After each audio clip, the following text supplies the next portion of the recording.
Welcome everyone to the panel on avoiding info dumps in created worlds. I'm at this year's Write Hive. My name is Sarah Hirstman. I'm a sci-fi fantasy writer, and I'm just thrilled to be here with so many talented individuals from the industry, and we're just looking forward to getting your feedback on this very, very important topic, especially for people who write science fiction and fantasy. So, okay, well, I guess I'll start. My name is Kristen Hamilton. I'm the owner of Kristen Corrects. I'm a book editor. I edit fiction books, but recently I've really been swinging more towards sci-fi and fantasy. In my career, I've been doing this since 2012, so about nine years now. I love it. I love it.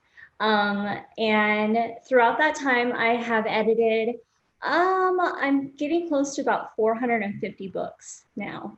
And some of those books have gone on to win awards and become Amazon bestsellers. But yeah, there we go. Hey everybody, I'm Anya.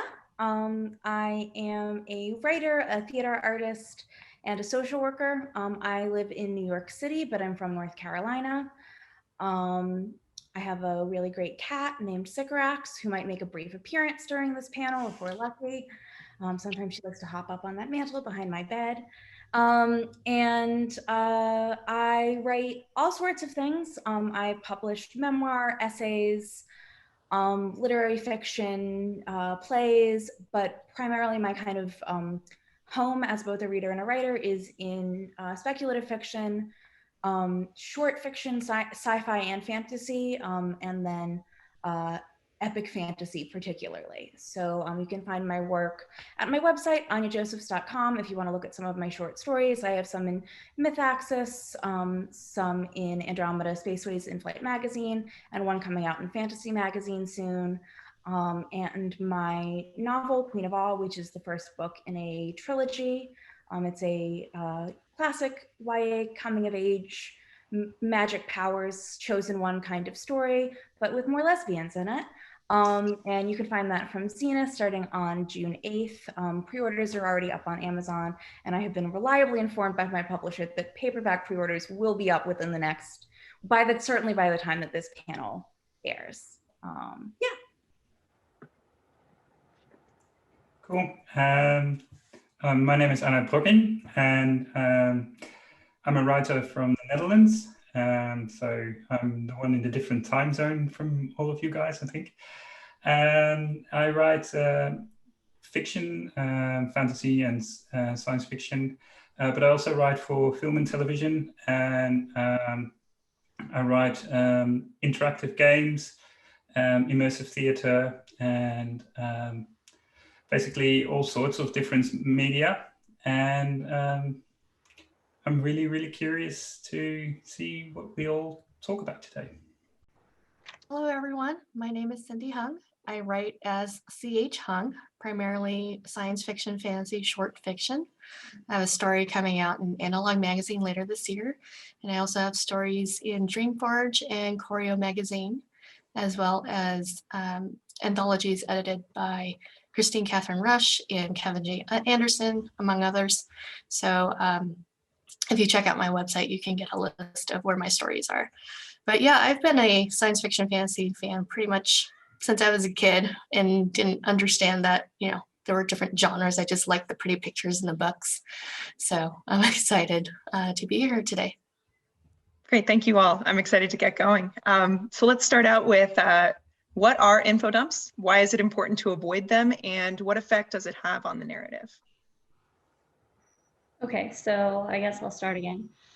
So info dumps are basically where the author shares too much information all at once. In my experience editing, at least, I have found that a lot of sci-fi and fantasy authors do info dumps at the beginning of the book, in the first couple chapters where they're trying to cram all this information in. And the problem is, most of the time, all that information all at once is just not relevant. So info dumps can be backstory, it can be history, it could be building details such as the types of government or the monarchy, the types or races of people that are in this world, describing your character's personality. There's a lot that can go into info dumps. I think if I can add to that on why it's bad for your narrative or why you should try and avoid it if at all possible, is because they're boring most of the time. And I think a bored reader will not continue reading your story, and that would be a shame, especially at the beginning of, well, whatever epic tale you've thought up, and whatever tale you've put so much time and effort into. It's a shame to lose people right at the beginning.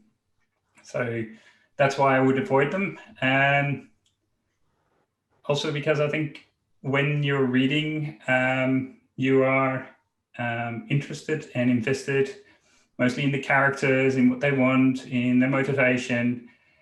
And that's what you want to continue on, and that's what you want to follow and go through with. And I think and too much information that is might be relevant later in the story, but is not relevant at that point, will interrupt basically your reading process.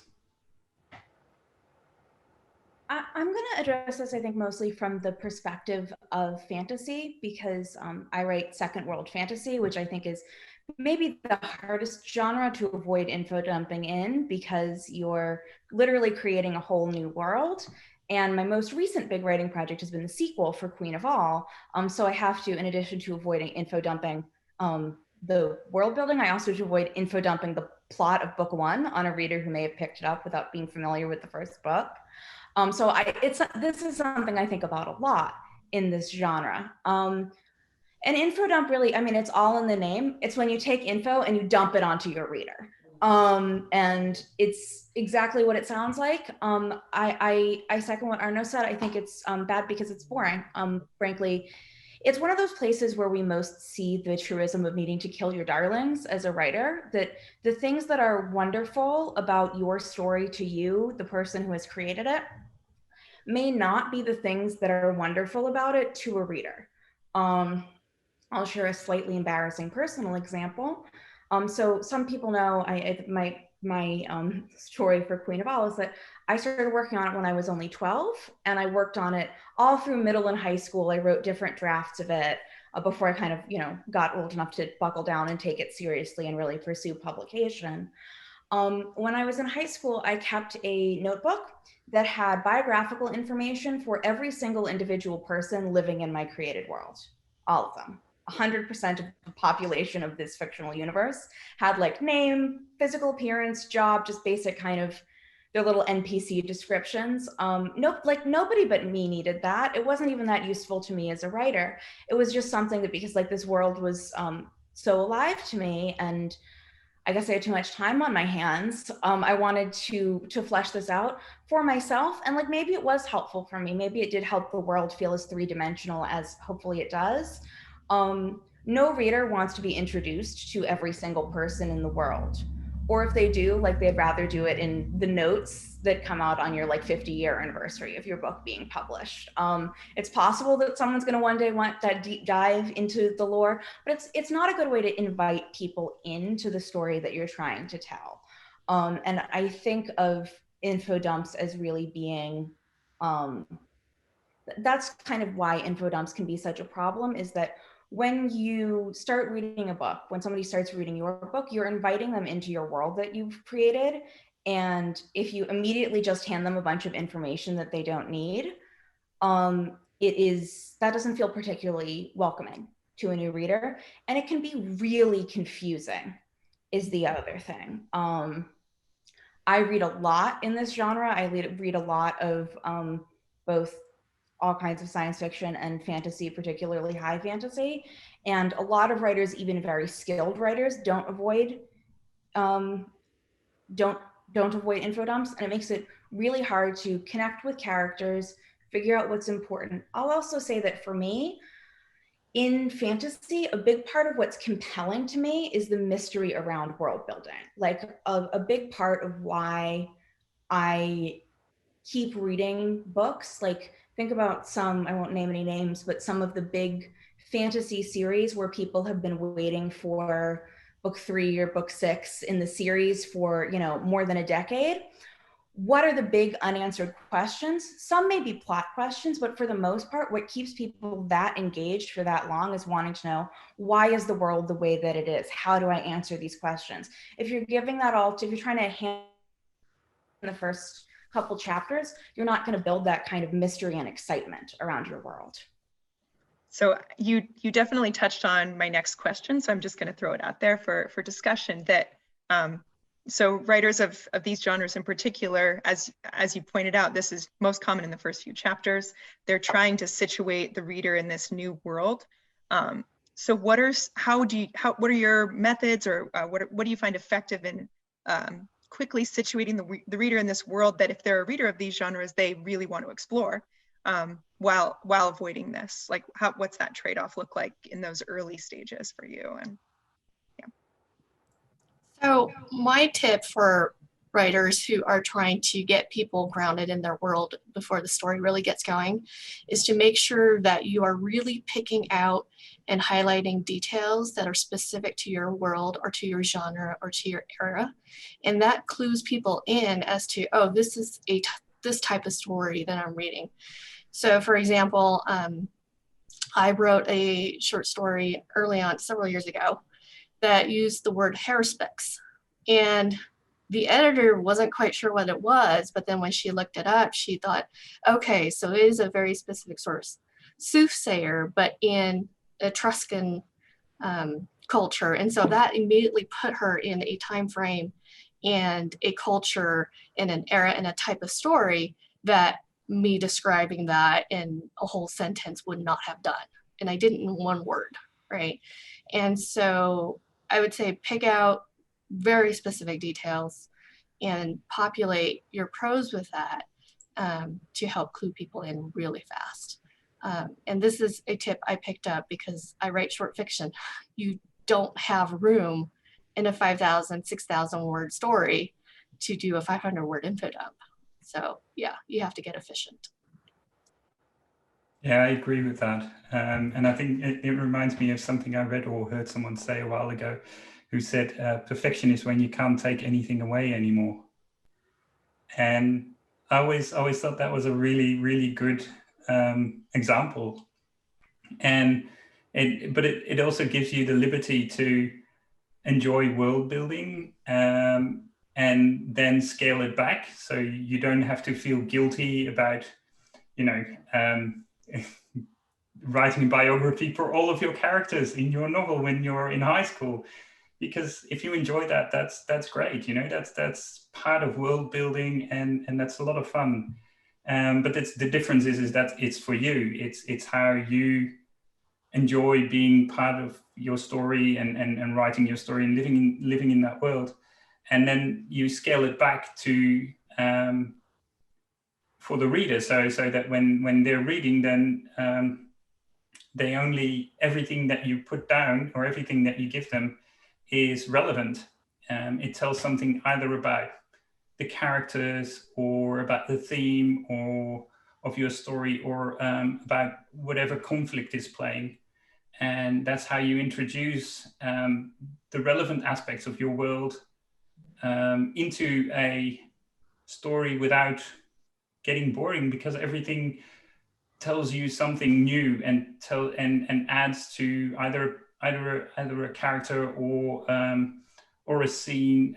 It just heightens the, I want to say, it heightens the drama. Either people realize something new about the world, or something is explained but brings new mysteries with it. And I think a lot of people, especially if you're writing fantasy, I think a lot of people do an info dump or write an info dump because they're scared. They're scared of not being understood, or they're scared of people not believing in their story.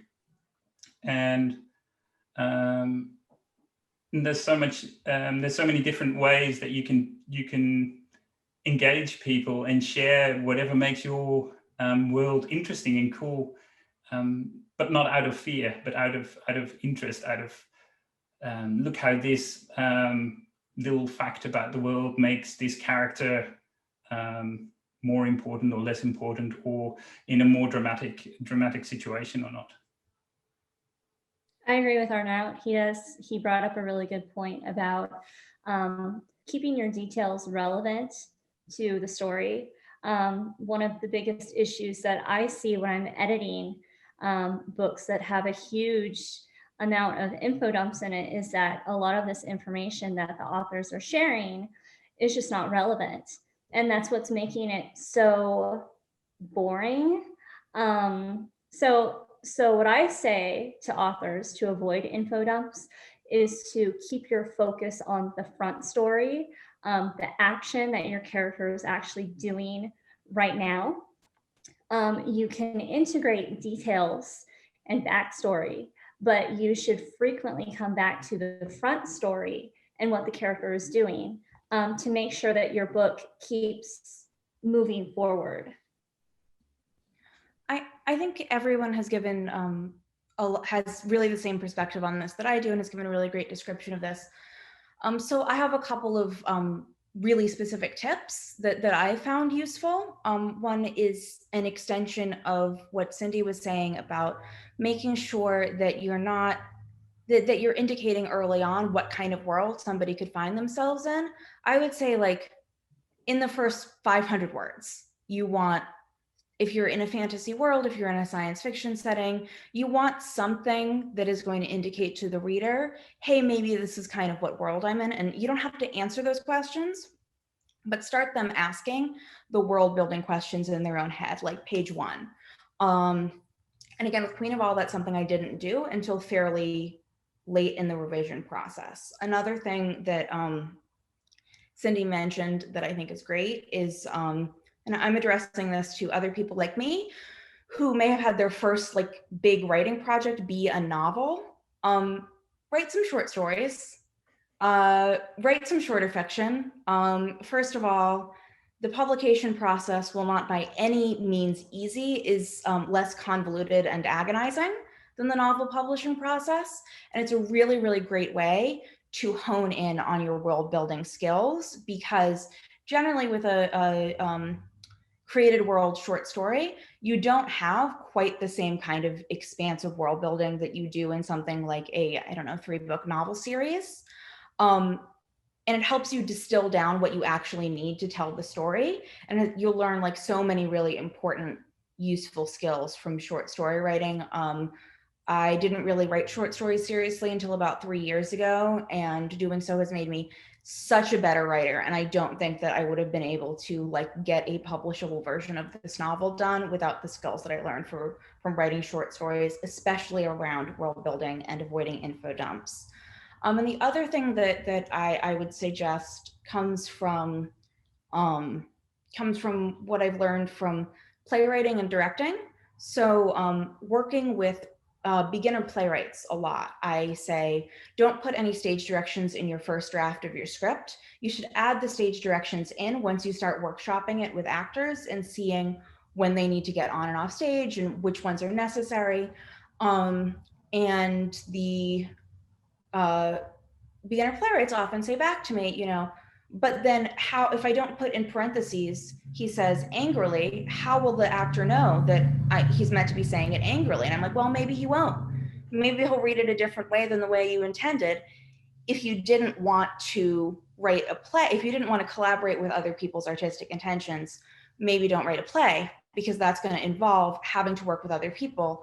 And that's going to eventually make your work stronger. And like, sometimes what I say is go write a novel, because that doesn't have to involve that, but eventually it does, right? Because eventually when you get the book into the hands of readers, it's going to be a collaborative process between you and the reader. And I think a lot of times the fear that navigates info dumping, and this is absolutely coming from my own perspective, it's like, what if the reader doesn't get it?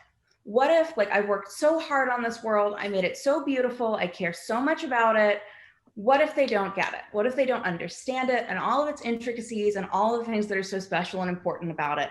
I had better tell them in a lot of detail so that then they'll know.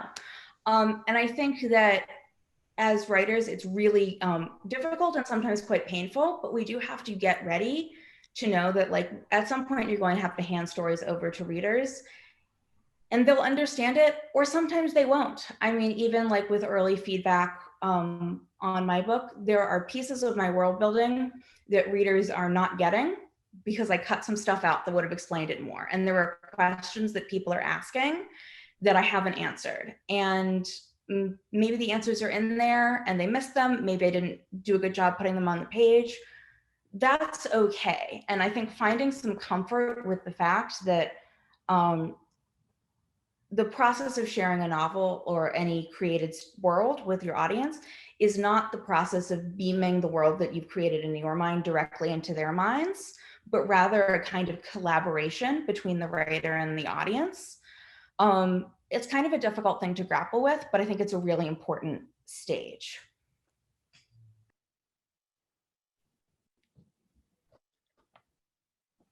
All right, so this has been super helpful already. Just to get a little bit more into the nitty gritty of how to, if you're looking at your own work and trying to figure out if you're doing this.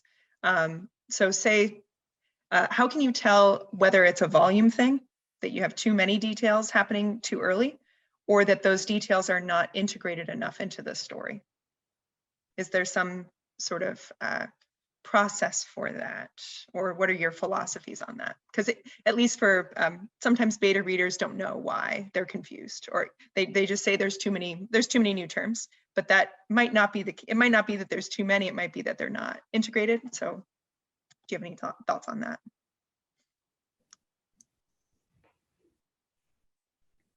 Okay, I'll go since we're all like staring at each other here. Okay,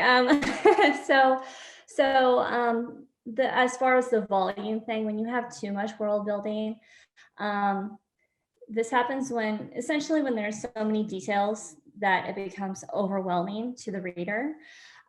So there's a delicate balance between sharing not enough information and sharing too much information, right? So you know that you've shared too much information when readers start to gloss over the material. And it's easy for me to say because I'm the book editor, right? You know, I'm not the one who wrote it, so I'm the person who's able to offer that feedback to the author, saying, hey, you know, this all on page 5, like this is not necessary. Like you need to cut this down like in half.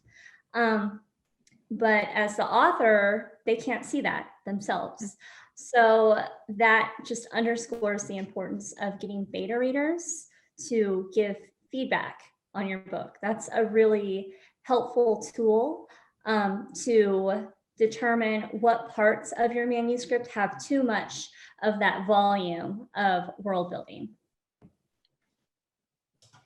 I also think while you're writing yourself, personally, when I get bored with my own writing, then I'm probably putting too much stuff in.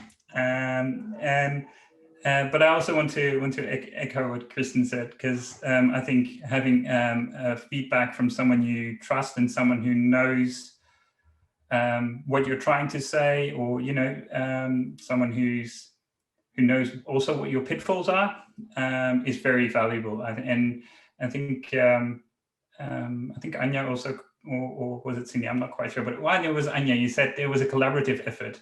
Mm. And that's true, and it's also true with the first readers, because most of the time a first draft, whether it's of a story, of a film, or whatever, it's mostly not very good, and you do need a good first reader to help you polish it and find the things that, because you're so close to the work yourself, that you won't be able to see. So there's also a lot of trust in understanding why someone says something, and then polishing it. And I think for me personally, I enjoy the process of scaling things back and seeing what's necessary and what's not necessary, and seeing how stuff would work without certain information.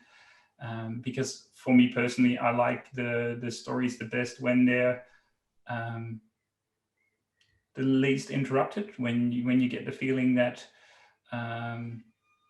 you understand almost by the feel of the story, rather than that something is explained to you. And I think the stories that do that, I like the world building the most, because then I sort of feel and go along, and also I can make my own ideas about things. I think in a strange way, Star Wars has an example of this. I'm not a huge Star Wars fan, and I never really actually read the letters that come up at the beginning of the movie, because it's just, there's a lot of text there, and I'm not really that interested. It's something to do with there's a war or there's something, whatever. It's a classic info dump, right? Yeah, and I don't really care. But then when you first meet Han Solo, and he says, "Oh, I've got this great ship. It does the Kessel Run in whatever," and you go, "Oh, that must be a cool ship." Ooh, and you know, I don't need to know what it is, but it means something to these people, and I can clue in on that, and it sort of feels like that's impressive, and that's what I enjoy. And I don't know. I think there's a book example, because Michael Marshall Smith has written a science fiction novel called Only Forward, which I cannot recommend highly enough. So it's one of my favorite novels, but it hardly explains anything, and yet I'm never confused. I always know what kind of world it is. I always know what's going on. I always know why people are doing things, but hardly anything is explained. And when someone can do that and keep my attention and keep my interest, then I just think then that's witchcraft. So if anyone's ever had an opportunity to listen to Christine Catherine Rush and her husband, Dean Wesley Smith, when they teach workshops about information flow, I highly recommend it, because info dumping is part of managing your information flow. And one of the most common things they bring up with writers is your info flow is wrong, right?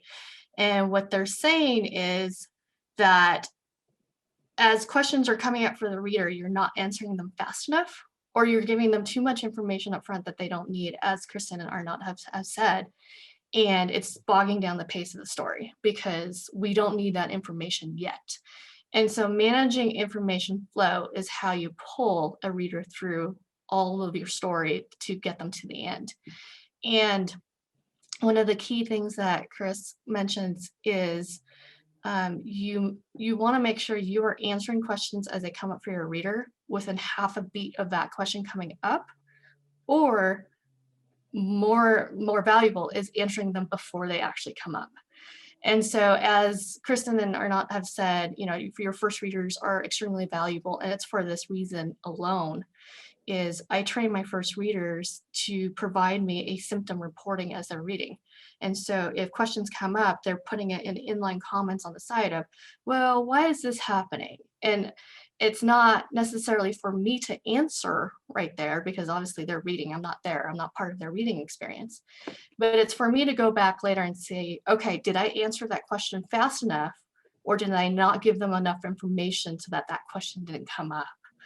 And there's been a few times too when I'll get a critique back and they'll have a question, and then in the paragraph right after there's a comment of, oh, it got answered. I'm like, all right, I did that all right. And sometimes I'll look at it and see if I can move the information earlier so that the question doesn't come up at all. And sometimes I can, sometimes I can't. But yeah, that's where your first readers are extremely valuable, is to help you practice managing your information flow. Sorry, can I ask a follow-up to that? Just, is your goal to avoid readers having those questions? Because some of those questions are are driving their interest and their overall sort of pursuit of those answers, I guess. So how do you decide which questions there need to be answered immediately versus those are the ones we're stringing along for later? Right. No, that's a great question. So you need to, so we have the concept in writing of setups and payoffs, right? And so you're setting up questions and you're paying them off with answers.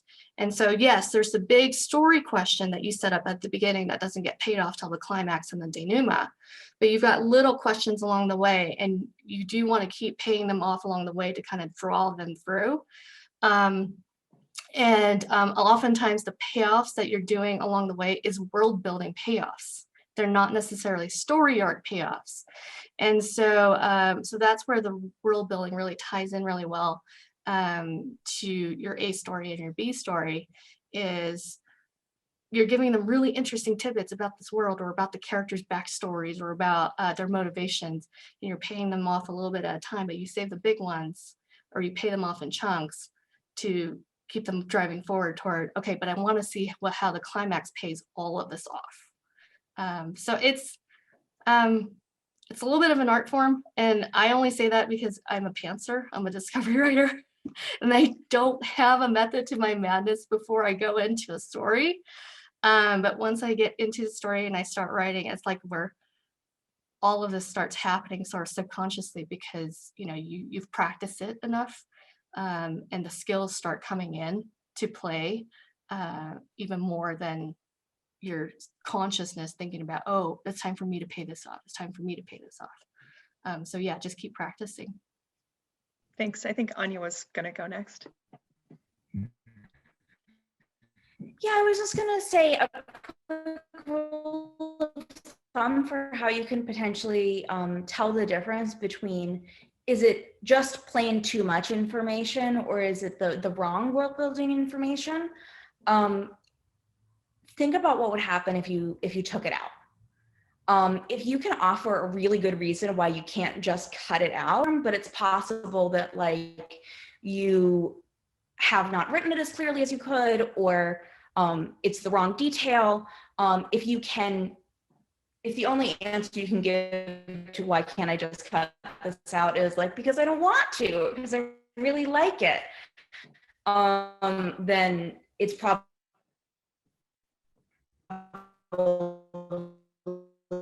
just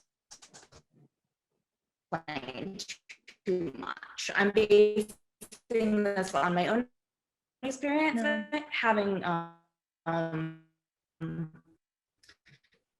my novel edited, and in my first round of edits, there were all of these places where the editor would go like, cut these 10 pages, and then 3 pages after that, wait, where was this discussed? I'm confused. I'm like, what was in the 10 pages you told me to cut? That doesn't seem very fair.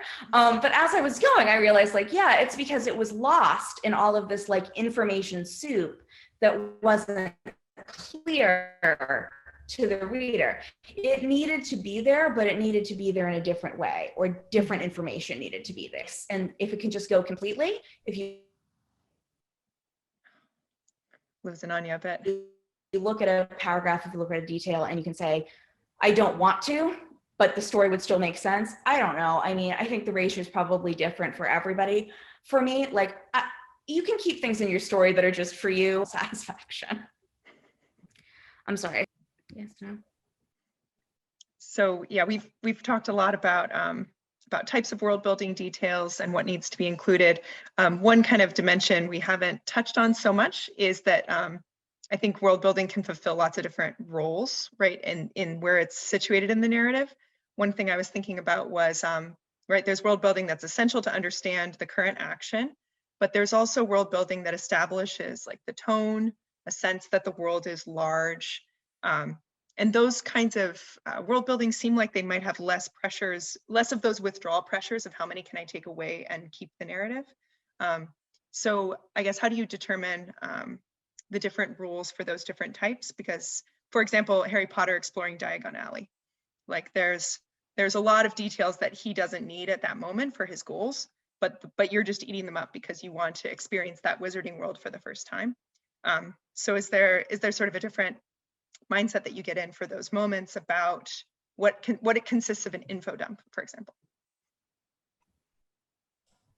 I think there's a lot of details there also because Harry himself is experiencing the wizarding world for the first time. So the details that you are given are in fact relevant to him as a character because everything is new. So all these minute details are all world changing for him. Which gives you more leniency to add a bit more than you would normally do, because in a normal situation, these details will be normal details, and therefore that wouldn't really be very interesting. But exactly because it is different, and it's also different for him as a character, you get to see not only the world as you're reading it, but also the world through his eyes. So it also tells something about him as a character in exploring this new, fascinating, magical world that he hadn't before. So I think in that case, it also still there is a reason why it's there, and there's a value to it, and I think that's the difference. I think that's the main rule I keep for whatever world building I put in or not, is which reason does it have to be there, and that can be theme or character or whatever, but it has to be a compelling reason, because otherwise, why is it there? I agree with what Arnott was saying about think about the reason why it has to be there. And the example that we're using here with Diagon Alley and Harry Potter, fantasy is a genre where we read because we want to experience this feeling of wonder and excitement about something new and magical and novel. And that's exactly the emotion that gets evoked for the reader, because it's also evoked in Harry Potter for the first time when he sees Diagon Alley for the first time. So yes, of course, those details are there to evoke that sense of wonder of like, oh, wow, this is so cool. And that's why we're eating up those details. We don't do that, or at least J.K. Rowling didn't do that every time we went back to Diagon Alley, because by then we're more used to the setting and we're more focused on, okay, what's going on with the characters or the plot, etc., and not necessarily the setting. One of the examples I like to use is The Grapes of Wrath, and the way that novel opens. I mean, it is straight on description after description after description of the setting and the world and the Dust Bowl and the history and the farmers, and there's no dialogue, there's no character for at least the first couple of pages, and they're long blocks of text. And yet we read it. You know, we read through it, we read the novel all the way to the end, and it's because those passages tell you what this book is going to be about. It tells you up front, it's going to be about what drove these farmers out from the Dust Bowl and what kind of hardships they're facing, and this is the setting, and it's dusty and it's gritty, and it just sets up front this expectation that you're going to get a book about these farmers and their struggles and as they migrate across the country to look for work, and also from a different genre and in a shorter format, The Haunting of Hill House by Shirley Jackson. And I know a lot more people have become familiar with it since the Netflix series aired. So I thought it was just genius and gorgeous, and I love that they did it. In the Netflix series, it opens with the same passage from the book that is just simply a description of the house. And the words that Shirley Jackson used just evoke this sense of dread and this feeling of, do I really want to know what's going on in this house? Which is totally suitable for that novel because it's a horror novel. And so yes, you want to evoke a feeling of dread in your reader. That's why they pick up horror novels. So yeah, in all of those cases, the authors were very specific about why they're handing you very long descriptions and all this information because there is a specific feeling they're trying to invoke for that story. Right, so it's less about the length going, you know, this is 2 paragraphs, therefore it's an info dump. It's more about that function that it's playing. Yes, exactly. And I think you could also add to what Cindy was saying by focusing on describing the setting through your character's eyes to keep it relevant. It's been a really long time since I've read Harry Potter, so I can't remember exactly what Diagon Alley was, how it was described. But it seems like the best way to share a lot of information about the setting without having it go in the direction of an info dump is to keep it relevant by sharing it through the character's eyes. What the character is noticing or feeling or, you know, anything like that. I think this is part of why classically fantasy novels often have like naive protagonists, whether they're young or new to the world that they're in, so that as the reader sees this for the first time, they're also, the characters also seeing it for the first time. That can make it feel less info dumpy, although it's not the right solution for every novel. And as I'm discovering, it creates a second set of problems as you get kind of further along in the plot, and that character has to re-examine their assumptions about the world, and you have to put a new set of realizations and information out there to avoid info dumping later in the story. I think info dumping is most dangerous right at the beginning. So one part of what makes the description of Diagon Alley work well is that we've already had time to get to know this world. What we see about the way we get introduced to the strangeness of the world is just, we see a woman turn into a cat, or a cat turn into a woman rather, and we see some people wearing cloaks. And in the first chapter, that's kind of all the world building information, that the details of the world until much longer, when we've already had time to become invested in things like plot and character. And then, yeah, I would echo what everybody else said, a really good technique. I feel like I'm being very like prescriptive, more than I usually try to be when talking about writing, because there isn't one right way to do any of this.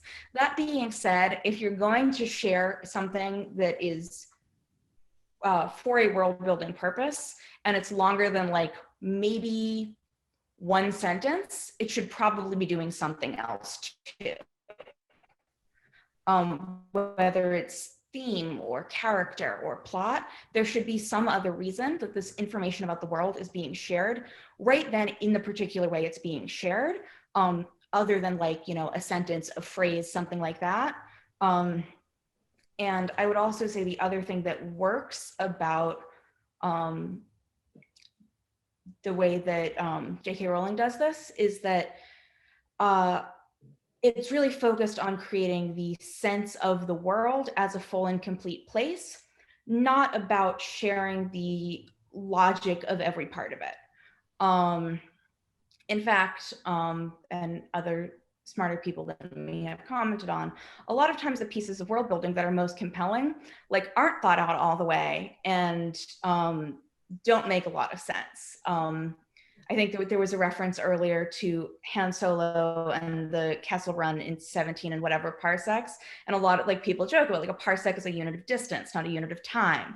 So that doesn't actually make any sense from a world building perspective. It doesn't have to. It gets you engaged and invested in the world. So think about what kind of engagement you're looking for from a reader, whether it's a sense of wonder or a sense of intrigue or danger or fear. Or sympathy, and how can you share the details of your world in a way that is going to help the reader have that experience.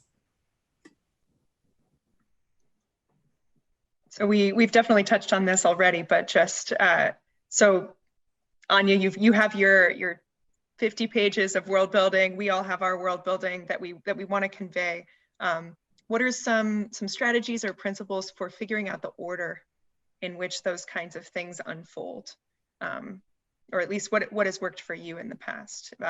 If we are, pruning our world building. We don't want to have a world that doesn't feel complete at the beginning, right? It needs to feel complete from the beginning, and then go deep where we want to go. But so what are your strategies? Order of information is really, really tough, because with a big writing project, a lot of times it feels like, where do I start? Because I can't say A until they understand B, but they want to understand B until they understand C, and they understand C until they understand A. So,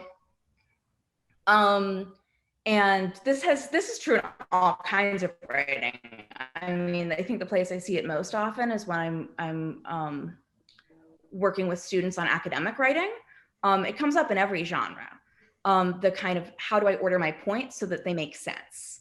I think with fantasy fiction, with fiction in general, you got to kind of pick a spot and jump in, and know that it's okay for readers to have some questions. And if it turns out that you were wrong, that people are confused, that you're losing them at the beginning, that's where feedback from beta readers can be really useful. I'll also say, and I know that this is like not something everybody believes in, but in fantasy writing, don't knock a map and a glossary. Like, sometimes having some footnotes or something that readers can flip to. I ended up adding one in the publishing process, just because, you know, there were a lot of places where it was like, well, I want to use this term that I made up that's a measurement of weight, but it's not 100% clear from the context of the sentence what it's a measurement of. But if I detour to start talking about different units of measurement, all of the readers are going to go to sleep and not want to read my book anymore, because that is like, I understand that is deeply, deeply boring to anyone who's not me.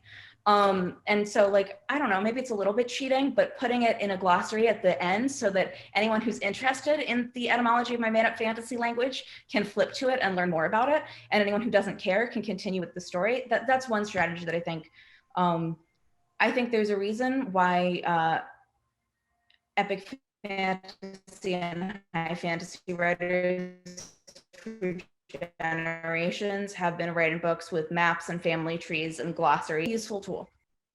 Okay, I guess go next. Yeah. Oh, sorry. No, go ahead. Okay. So Anya had a really good point about saying just jump in with the writing. There's not really, there's no really right way or wrong way to write your book or do your world building. Ultimately, my number one piece of advice, I guess, to authors would be to, number one, keep the narrative focused on the present story, because that forward momentum of your character going through his life or doing whatever he's doing in chapter 1, that is what will hold your reader's interest. And you could stop momentarily along the way and describe things as necessary. But as long as you're not like completely halting the progress of the story to, oh, wait, let me explain something that happened 50 years ago and do it over 6 pages. You know, that's boring. That's boring. So keep the narrative focused on your present story, and then only share what's relevant in your story right now to avoid overwhelming your reader. Yeah, I sort of wanted to say the same thing, actually. No, but I also wanted to link back to Cindy, who said that she has the first readers asking questions, mm-hmm. or noting when they have questions, and I think a way of figuring out what you're sharing and why you're sharing and whether you were sharing that the right amount or the right things, you can read in what questions your first readers have, and if they're asking the questions that you want them to ask, because I think telling a story is raising questions in people's mind and then eventually giving them a payoff on that. But if they're asking the right questions, then you're on the right track. And if they're asking the wrong questions, or questions that you don't really want them to ask. You have to look at yourself and see, well, where did I go wrong, or why do they have that idea? So, but I also think that a lot of these things are rewrite issues for me. For me personally, I want my first draft just to be there, just to go and write and enjoy the process of writing and not care too much about, am I doing too much, or should I scrap these 2 words or whatever, and just write the story so that it's there, and then feel accomplished about that, but also realize that it's probably not very good. But it doesn't matter, because it's a first draft, and you have all the time in the world to polish it and work on it and tinker with it and do all the, look at what questions people are asking and go, oh, that's actually a really good point. I hadn't even read that in my own writing. Oh, I'm gonna see if I can enhance that, because a lot of my world building or a lot of the world building also that I really enjoy is heavily theme related, and most often I only properly realize what I'm writing about when I've done a first version, because I have my story, and I have the story that I want to tell, and then when my first version is finished, then only then I can go and see what is it actually about, what I'm actually writing about. And so then you can go back and improve and tinker with it. So I also think that all of these things are really important, but we mustn't forget to just enjoy writing your story in first version. I think Arnaud must be a pantser as well, because he sounds just like me. So my one tip is probably going to get me vilified, but I don't care because it's true, is to get comfortable with the rewrite and editing process, because that's where you're going to fix all your issues, because you're just going to get it wrong the first time through, even if you're a plotter. I have plotter friends. In fact, many of my friends who write are plotters, and they don't understand how I can throw an entire 150,000 word novel draft out the window and start over again from scratch. But that is my process, and it works for me. So there you have it. So I would say, don't worry about getting the order right the first time, because when you've got your draft in front of you and you're able to see, okay, here's all my information pieces, how do I arrange them in a piece that makes sense? And obviously you'll have help from first readers at that point. That's when it does become more of an analytical process, and you're using a different part of your brain. And so, don't try to use your creative brain to figure out if you've got your information order correct.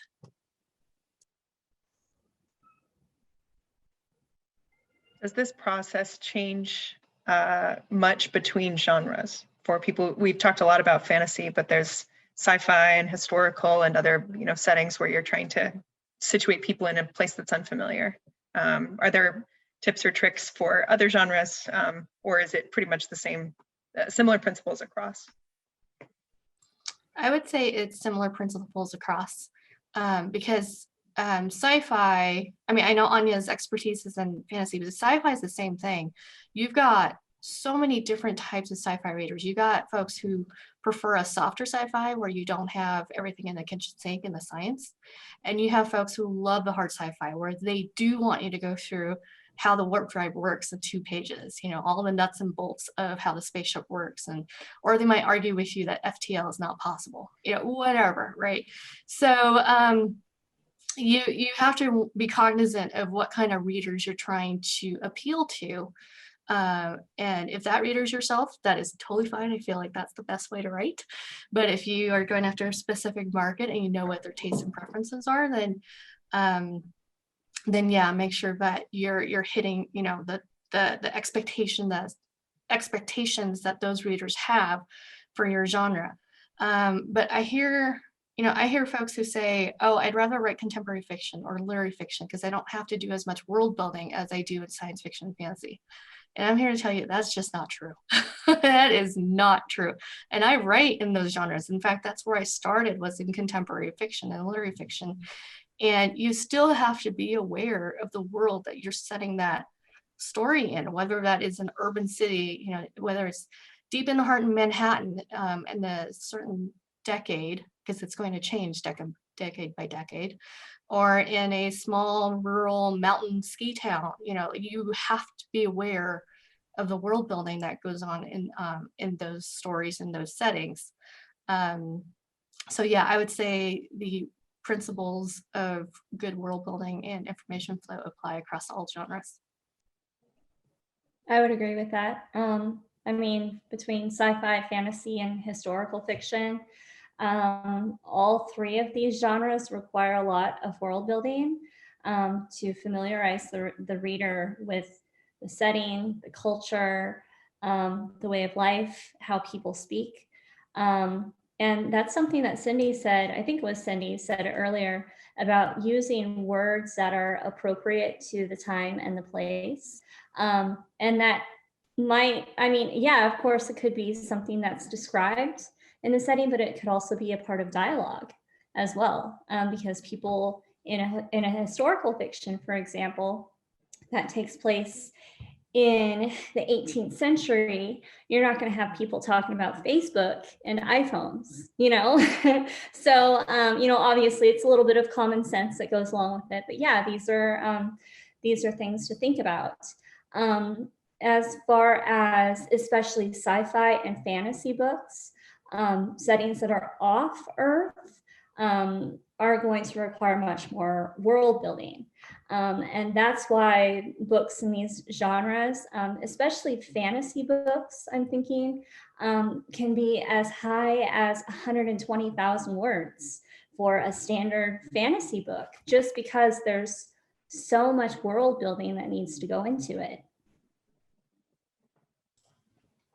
I don't think I completely agree with that. I mean, I agree with most of what you say, but I don't think fantasy actually needs that much more world building than other genres. I think we've come to expect it, and that's why it is more, and that's why people feel like they need to more. But I don't think it necessarily needs it in order to tell its story. But I also agree that it's across genres. You need the same things apply, and I would even go to say that it's across different types of media. Because if we're writing a film or for television, it's also world building, and you think of the same things. The way you apply them are somewhat different sometimes, but in essence, you are going, all right, in this scene, in this dialogue between my two characters, they're talking about something in their world. Why are they saying that? And so I think even in different types, whether they're games or films or theater or fiction, I think world building is a large part of all of those things. And I think you struggle with the same questions in each type. I think other genres, I'm thinking, now science fiction maybe is prone to info dumps as fantasy, at least some types of science fiction, especially hard science fiction. In fact, it's part of the reason why I really prefer soft science fiction, is because I struggle with the technical info dump as a reader. But I think that world building is as important in realistic fiction, historical fiction, in every genre. I think that it's often neglected in genres outside of the speculative, and that may be why we don't see info dumps happen quite as much in, say, a literary fiction novel. But that may be another issue of underdevelopment of world building. So I definitely don't think that world building is any less important in other genres, it may just be that info dumping specifically maybe shows up a little bit less often when writers don't feel like they need to introduce a whole new world to their readers. But most of like information flow, as I think Cindy called it, it's not just about details of world building. It's about character, setting, theme, details, and even a real world historical place, even a novel set in our current moment. If I were to read a book set in, my home, New York City, I would still need world building for that, because I would still need to understand how that place works for the characters and for this story. So I think it's equally important in all genres. Yeah, thank you. So as we've covered, world building is really hard, but very important. I think we have time for kind of one more go round, and I was going to ask if anybody has both final tips or tricks, but also just words of encouragement or inspiration, because as our note mentioned, when world building fails, people put your book down, but when world building succeeds, it's like magic. So any sort of final thoughts on that? I think what I would advise everyone is to look at how other people are doing it, and pick that up as inspiration to put a nice spin on it. That's why I love reading. I love reading just to enjoy stories, but I also love reading because I know the effort and the craft that goes with writing. And so when something is done really well, I can go over it and see why it's done that way and see what I can learn from it. When we had this panel, one of the movies we saw quite recently, well, quite quickly after I realized I was on this panel, was The Social Network.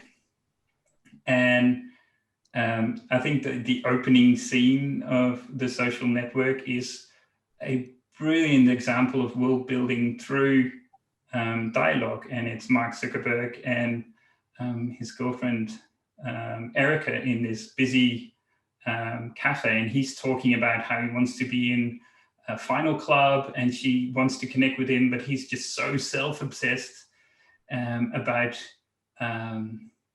this final club and his scores on his SATs, and she keeps trying to connect. I mean, they keep talking cross purposes, but in this one scene,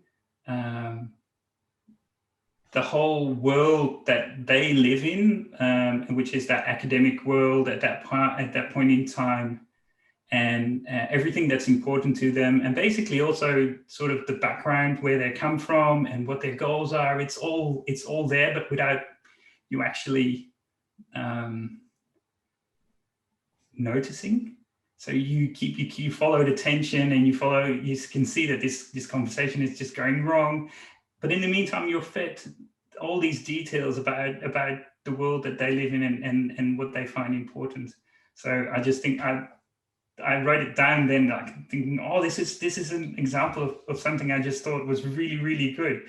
And I pick up all of those things from everywhere, and I don't know, try and not quite copy them, but be inspired by them.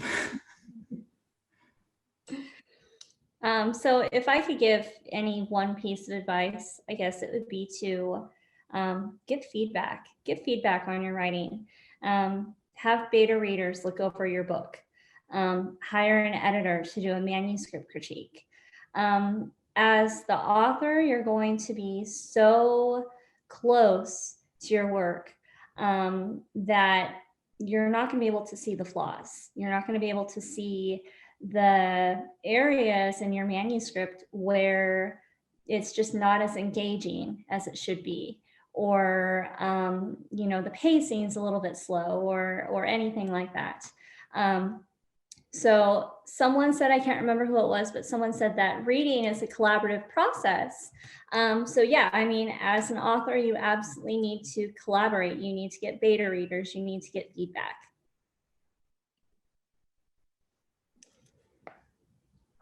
I think if I could give a piece of feedback in addition to what people have already said, especially about getting feedback, is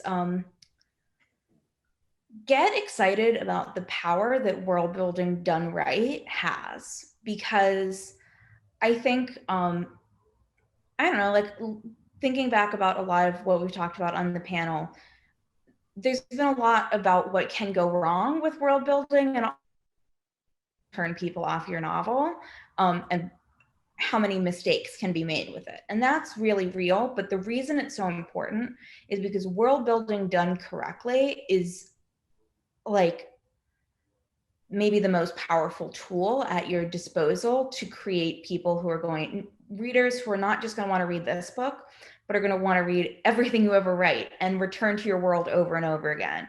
And I base this on a couple things. I think about my own experiences as a reader.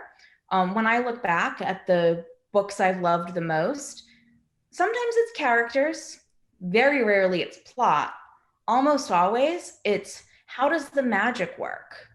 You know, how does this world fit together? That's what I want to know more about. That's what has people still waiting for the next Game of Thrones book. That's what has people returning to series like Terry Pratchett's Discworld, where almost every book follows a different set of characters, and you're not going to see the same figures that you love or develop a single story, but you're going to get to learn more about a really fascinating world. And so I think recognizing that power, and like for me, you know, starting to get feedback from advanced readers, surprisingly, the most gratifying pieces of feedback have not been, I loved your book so much, it's the best fantasy book I've ever read, although that was very nice. It's been, I can't wait to learn more about this. I hope there's another book. I would love to know more about this, because that to me says somebody didn't just like my book, they engaged with it and they want more of it, and they want to be part of creating that story together. And so I think that power that we have in world building, if we do it well, is something to be really excited about and feel really good about. And so I would encourage all of you to feel, yeah, I mean, it's a responsibility. It can go really wrong when it goes wrong, but also to feel gratified by the potential that world building done well has to engage readers, and also to make change and imagine new futures and all kinds of like incredibly big, important things. So I don't want folks to think, well, shoot, I can't info dump, so I'm not going to world build it because I don't need it. One thing that we haven't brought up, which I'm a little bit surprised about, but that's because we've been talking through a lot of different subjects, is remember that your world building is going to be like that iceberg meme, you know, that's been passed around a few times, where the only part of an iceberg you can see is the 10% that's above the waterline, and there's 90% of the iceberg that's below. And that entire iceberg is your world building. You still need to do all of it, but recognize that that 90% is what supports the marvel and the novelty of the 10% that readers get to see. So if you like to world build, don't stop yourself from doing it. You know, build your binders, build your wikis, whatever you need to do to build that 90%, and just realize that that's going to help make your 10% that shows that much stronger, because you know what that 90% looks like. As far as for tips on how to see other people do info dumps or information flow or world building well, like Arnott was saying, to read and see what other people are doing. I love bookstores. I think a lot of us do. And I'll go into a bookstore and I'll just pick up a book and I'll read the first page and see, you know, what it is about that book or that story that's going to keep me reading on, or what's going to make me put it back on the shelf. And, you know, obviously before I became a serious writer, I was doing it for pleasure. I was like, well, I don't know if I want to buy this book. Now that I'm a writer, I look at it more from an analytical standpoint of, oh, what are they doing here and here and here, and et cetera. So that's a really great way to just get a quick sampling. And if you like what they're doing in the first page, flip to the middle of the book and read, you know, I know sometimes that kind of freaks people out, but read a couple pages there and see if you like their writing style. And see if you can pick up the thread of the story just from that 1 page or 2 page. And that will tell you too, if the author is weaving through character arc and thematic arcs and world building arcs in a cohesive fashion that allows you to just hop right on that ride, even in the middle of the story. Because oftentimes that will tell you if you're going to enjoy that book as well. And if you, obviously right now we're still getting through the pandemic, but online, Amazon's got that look inside feature. And you can check out independently published authors as well if they have that feature turned on, so that you can check out the first few pages of their writing. So that's my hot tip. That was all great advice. And just thank you all so much for this panel. It's exceeded my wildest dreams and expectations. So much good information. So thank you.